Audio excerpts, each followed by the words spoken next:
Lunchables has been an iconic kids' favorite for more than 3 decades, significantly longer than some of their fans have even been alive. But the longevity of this childhood favorite can be attributed to one not so well-known company with a kind of a shady past. So let's get into it. These prepackaged trays of processed meat, cheese, and crackers were not made to fill some hole in the market or become the new staple for kids' lunch, but it was a whole nother reason entirely.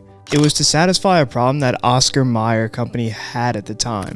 Bologna had started to fall out of favor in the 1980s, and Oscar Mayer had given the task to a small marketing team to figure out a way that they could use this surplus bologna that they had because people just weren't buying it anymore. This marketing team was led by a man named Bob Drain. Bob's main goal with this marketing team was to squeeze every little bit of profitability that he could out of the surplus ingredients that the Oscar Mayer company had on hand. The design that the team landed on was an iteration of those TV dinners from the 1960s that were so famous. A small tray with 8 pieces of bologna, 8 pieces of cheese, and 8 crackers, carefully sectioned off from one another. They chose processed cheese over real cheddar cheese because obviously it wouldn't go bad as quickly, and that was the same reason that they chose butter crackers over any other cracker. It just took a little bit longer for that cracker to go stale, which is what they wanted.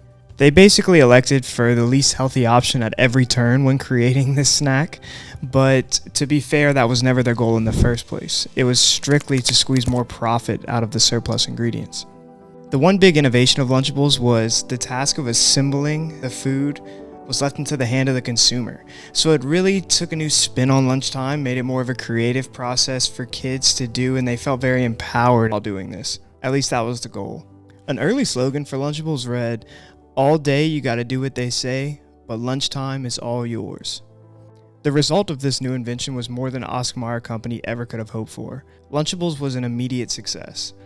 The product raked in more than $218 million in revenue in its first year, and data showed that about 50% of customers returned to buy another one of the Lunchables products, which is huge and way higher retention rate than any other product in the similar category had at the time. But while these numbers are impressive and Lunchables did sell, they just couldn't turn a profit because the profit margins were so small. It took so many materials to make the actual product, and in the multi-step process was very expensive at the time, so they just couldn't turn a profit on those tight margins.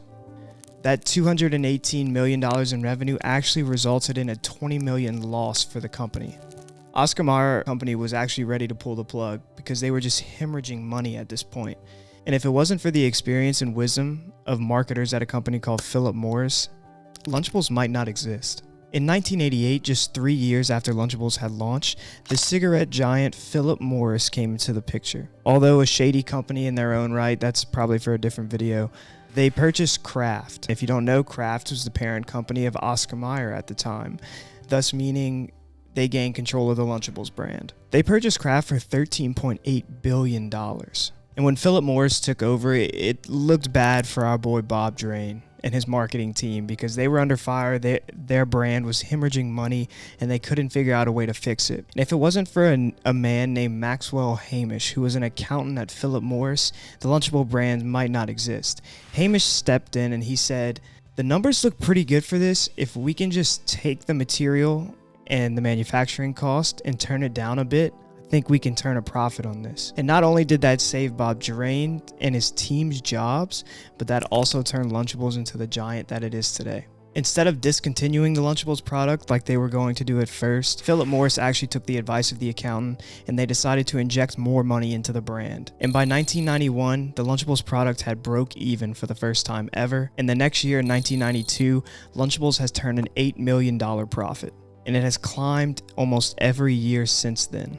If your impression of Lunchables is that the corner-cutting cost measures of making things very unhealthy is kind of their bread and butter, that's actually not the case. Although the product was never really intended to be a healthy product, it was just there to get rid of surplus, it wasn't for a lack of trying to make it a healthy product on Lunchables' part. Lunchables has released healthier options in the Lunchables brand since the release of the product, but the thing is, every healthy option that they release, nobody buys it. So people like buying the unhealthy option. So it's not from a lack of trying on their part. People just don't want it. The continued success of Lunchables isn't just hinged on kids either. Lunchables sales data shows that anywhere from a quarter to a third of their sales are actually from adults. People know Lunchables is terrible for them. They keep eating them anyway, from when they were a kid all the way until adulthood, and if that's not the most American thing, then I don't know what is.